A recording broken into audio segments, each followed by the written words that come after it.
भाजपा प्रदेश कार्यालय में भाजपा प्रवक्ता स्वर्गीय उमेश शर्मा की श्रद्धांजलि सभा का आयोजन किया गया। मुख्यमंत्री शिवराज सिंह चौहान, प्रदेश अध्यक्ष वी डी शर्मा, चिकित्सा शिक्षा मंत्री विश्वास सारंग के साथ तमाम बीजेपी नेताओं ने स्वर्गीय उमेश शर्मा को श्रद्धांजलि अर्पित की। इस दौरान स्वर्गीय उमेश शर्मा के पार्टी के लिए लड़ाकू व्यक्तित्व पर उपस्थित नेताओं ने प्रकाश भी डाला। देखिए रिपोर्ट। इस मौके पर मुख्यमंत्री शिवराज सिंह चौहान ने स्वर्गीय उमेश शर्मा को याद करते हुए कहा कि हमने किसी ने भी कल्पना नहीं की थी कि वह हमें इतनी जल्दी छोड़ जाएंगे। जब भी वो बोलते थे तो सुनने वाले सुनते रह जाते थे। ऐसा ओजस्वी वक्ता मैंने आज तक नहीं देखा। जो दिल में रहता था सीधा कह देता था। उनको कोई बात खटकती थी, वो चुप नहीं बैठते थे, 24 घंटे सक्रिय रहते थे। अभी जाने का समय नहीं है, काम बहुत बाकी था और हम में से किसी की कल्पना नहीं थी कि उमेश जी इतने जल्दी हमें छोड़ के चले जाएंगे। उनकी वाणी में ओज था, सरस्वती जी उनकी जिह्वा पर विराजती थी। किसी भी विषय पे हो उमेश जी जब बोलते थे तो सुनने वाले सुनते ही रह जाते थे। मैंने ऐसा ओजस्वी वक्ता जो युवा थे अभी सचमुच में मैंने नहीं देखा। और प्रेजेंस ऑफ माइंड की बात कहें तो तत्काल किसी भी प्रसंग पे किन शब्दों का उपयोग करते हुए कौन सी उपमा देते हुए बोलना है, उनमें अद्वितीय और अद्भुत था। सरस्वती जी की भरपूर कृपा थी उन पे और पार्टी के लिए पूरी तरह से समर्पित थे। ये जरूर था कि जो दिल में आता था तपाक से कहते थे। और विचारधारा के प्रति प्रतिबद्धता, आदरणीय अध्यक्ष जी ने भी बताया कि भारतीय जनता पार्टी 1980 में भारतीय जनता पार्टी का जन्म हुआ। जनसंघ जनता पार्टी के बाद भारतीय जनता पार्टी किया। उस पहले अधिवेशन के भी वो साक्षी थे। पार्टी का कोई कार्यक्रम उन्होंने नहीं छोड़ा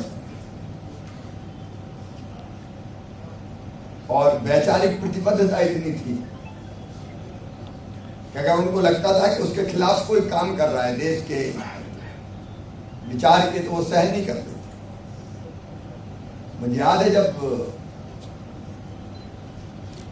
दिग्विजय सिंह जी ने आतंकवादियों को जी साहब कहकर महिमा मंडित किया था, तो उन्होंने कहा था कि अपने कार्यालय में इनका फोटो तो नहीं लगा ले। पर केवल कहा नहीं, वहां फोटो लगा भी आए। जब इतना मानते हो, इतना पूछते तो लोग लगाओ, करो पूजा। अब ऐसा तीखापन, आमतौर पे ऐसी प्रतिक्रिया आम कार्यकर्ता शब्दों से ही देके सोच लेता है कि अपना कर्तव्य पूरा हो गया। सीएम शिवराज ने स्वर्गीय उमेश शर्मा के कोरोना के दौरान की गई समाज सेवा को भी याद किया और कहा कि आपदा के समय में उन्होंने सेवा का काम किया, गरीबों को भोजन करवाया, दवाइयां भी दी। उनके परिवार का अब ख्याल रखना हमारा कर्तव्य है। जो भी व्यवस्था होगी हम जरूर करेंगे। कोविड में सचमुच में जो उन्होंने काम किया वो समाज सेवा के मूर्तिमंत प्रतीक बन गए। तब जब लोग निकलने से डरते थे, अध्यक्ष जी और पार्टी के आह्वान पर उन्होंने गरीबों को भोजन कराने का अभियान प्रारंभ किया। 57 दिन 74 दिन लगातार अभियान चलाते रहे, भूखों को भोजन कराते रहे, दवाइयां बांटना। फक्कर तो ये बात सही है, कभी उन्होंने धन नहीं कमाया, उसकी परवाह भी नहीं की कभी। मस्ती से दिनों रात काम करते रहे। लेकिन अगर मदद के लिए कोई आ गया तो फक्कड़ उमेश कहीं से भी फिर उसको निराश नहीं करते। कैसे लोगों की मदद कर पाए, ये जज्बा उनके दिल के अंदर सदैव रहता था। और देखिए सहयोगिता के पार्टी ने तय किया गुजरात में चुनाव जाओ, मैदान में जाके डट गए। और वहां से लौट के लिए एक ट्वीट किया कि मेरी जिंदगी में शायद संघर्ष ही लिखा है, तो वहां भी एक मुद्दे को लेकर आंदोलन किया उन्होंने कांग्रेस या उनके खिलाफ, और ट्वीट किया कि शायद मेरे जीवन में संघर्ष लौटे। और अध्यक्ष जी ने बताया कि रात को भी ट्वीट किया। संयोग से मैं 11 सितंबर को इंदौर में था, मोदी जी की पुस्तक का विमोचन का उनके ऊपर लिखी गई कार्यक्रम था। बीच में ही ये वज्राघात हो गया, ये समाचार मिला, मन विचलित हो गया। हमने कार्यक्रम पूरा किया और फिर मैं तत्काल उनके अंतिम दर्शन करने नरसिंह हम पहुंचा था। अध्यक्ष जी ने बताया एक बेटा दिव्यांग है लेकिन उतनी प्रखर है, वक्तृत्व कला में बेजोड़ है। इस दौरान भाजपा प्रदेश अध्यक्ष वीडी शर्मा और पूर्व संगठन महामंत्री माखन सिंह चौहान ने स्वर्गीय उमेश शर्मा को श्रद्धांजलि दी और उमेश शर्मा को अपने शब्दों के जरिए याद किया। इंदौर की क्षति नहीं, संपूर्ण मध्य प्रदेश भारतीय जनता पार्टी की क्षति है।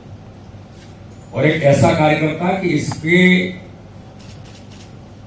जिसको मैं कहूं कि उनका स्थान भी भरा जा सकता है, क्योंकि संघर्ष से लेकर वैचारिक प्रतिबद्धता से लेकर निडर होकर के काम कैसे किया जा सकता है, ये वास्तव में उमेश जी जैसे कार्यकर्ता मध्य प्रदेश भारतीय जनता पार्टी के लिए एक आइडियल तौर पर हमारे लिए पहचाने जाते हैं। इससे अपूर्णीय क्षति है। मनुष्य है, मनुष्य होने के नाते से राजनीति में काम करते हैं, सबकी अपनी इच्छाएं होती हैं, इच्छाएं होना गलत भी नहीं होता। और जो 1980 के अधिवेशन से काम करता चला रहा हो तो उसके मन के अंदर भी बात कभी हो सकती है, लेकिन इसके बारे में भी मैं आज के कार्यकर्ताओं को श्रद्धांजलि सभा में मैं जरूर इस बात का उल्लेख करना चाहता हूं कि कार्यकर्ता के मन के अंदर भाव आ सकता है कि मैं भी इस स्थान के लिए उपयुक्त हो सकता हूं, लेकिन मन में आने के बाद जब निर्णय हो जाता है तो जो हमारी पद्धति कहती है कि निर्णय के बाद उसके साथ लग करके काम करना, तो उमेश जी हमेशा से एक बार नहीं, जब भी कभी बात हुई और कुछ मन ऐसा हुआ और मैंने प्रमुख लोगों से बात की और उसके बाद जब उनको कहा तो लगा नहीं भाई साहब बस पार्टी का निर्णय और कल से काम शुरू। ये भी एक इस प्रकार का आइडियल कार्यकर्ता जो आसान नहीं होता राजनीतिक क्षेत्र में, ऐसा कार्यकर्ता भी हमारे बीच से चला गया। मैं भारतीय जनता पार्टी मध्य प्रदेश के सभी कार्यकर्ता, जो आदरणीय माखन सिंह जी ने कहा, ये वास्तव में हमारे लिए सब लिए बहुत कठिन समय है। एक छोटे परिवार को उनका बेटा है और दिव्यांग है, बेटी है, एक छोटे परिवार और आज के समय में जिसको जरूरत होती है ऐसे समय में वो छोड़ करके गए हैं। भारतीय जनता पार्टी मध्य प्रदेश का पूरा परिवार उनके साथ खड़ा होकर के उनको संबल देने से लेकर हर प्रकार से उमेश जी आज हमारे बीच में नहीं है। उनका कर्तृत्व, उनका व्यक्तित्व, ये तो उनकी आवाज जो है वो हमारे पत्रकार मित्र जानते हैं। मुझे पत्रकार भी कई कहते रहे यार ऐसा कार्यकर्ता और इतना अलर्टनेस के साथ आज भी काम करता है, तो कई प्रकार उनके बारे में लोग पॉजिटिवली बातें करने का प्रयास करते थे। पूरी मध्य प्रदेश की भारतीय जनता पार्टी उनके साथ खड़े होकर के, उनके परिवार के साथ भी, और जो संभव हो सकता है हम सब लोग मिलकर के उनको ताकत देने का काम उनके परिवार को जरूर करेंगे। माननीय मुख्यमंत्री जी तत्काल वहां पर पहुंचे थे, जैसे ही घटना हुई और माननीय मुख्यमंत्री जी इंदौर में ही थे, तत्काल वहां पहुंचे, उनके परिवार को भी संबल देने का काम किया। प्राथमिकता की पद्धति के कारण एक दूसरे से जुड़े होने से एक कार्यकर्ता भी किन्हीं परिस्थितियों में यदि हमसे दूर होता है तो ऐसा लगता है कि जैसे मेरा निकटतम तुम चला गया। मैं अभी उनके परिवार में बैठने के लिए गया था। उमेश जी से लंबा समय मेरे अपने संपर्क में रहने का और बीता है। मैंने यह अनुभव किया कि उस कार्यकर्ता के जैसा जीवट कार्यकर्ता दुर्लभ। स्वयं एक अपने आप में एक अच्छे वक्ता के रूप में कार्यकर्ता रहे हैं। समर्पण तो इतना कि पार्टी ने कहा तो अपने सारी बातों को एक तरफ फेंक करके तुरंत एकदम पार्टी के कार्य के लिए तत्पर रहना। अब ये सहज एक उत्तम कार्यकर्ता के जो लक्षण है वह उनमें देखने को मिलते हैं। बंधुओं, अचानक ही उनका जाना परिवार में जब गया तो मन थोड़ा सा मेरा अपना एकदम विचलित हो गया। परिवार अभी कच्चा है। परिवार की जिम्मेदारियों से मुक्त होकर के जो व्यक्ति कहीं पर विदा लेता है। इस दौरान बड़ी संख्या में भाजपा नेता और कार्यकर्ता मौजूद रहे, जिन्होंने नम आंखों से अपने प्रिय वक्ता को याद किया और दिल खोलकर उनकी तारीफ की। Bureau report, MP news, Bhopal.